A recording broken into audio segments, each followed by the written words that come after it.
Son, this is your story to write. Who is the hero in your story? If it's you, then the story may be fantastic, but it will be limited. If God is the hero, then your story will be limitless. Son, this is your story to write. Pour yourself out fully into its pages. Hold nothing back. Leave nothing to chance. Write with faith, hope, joy, and love. Never stop writing. This is your story to write. May our Heavenly Father steady your hand as you take out your pen to write each day.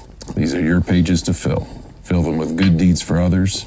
Fill them with battles fought and maybe won. Fill them with struggles, pain, grief, and even loss. Fill them with healing, hope, faith, and forgiveness. Fill them with Jesus. Fill them with truth. Fill them with heart. Fill them with dreams. Fill them with love. Fill them with you.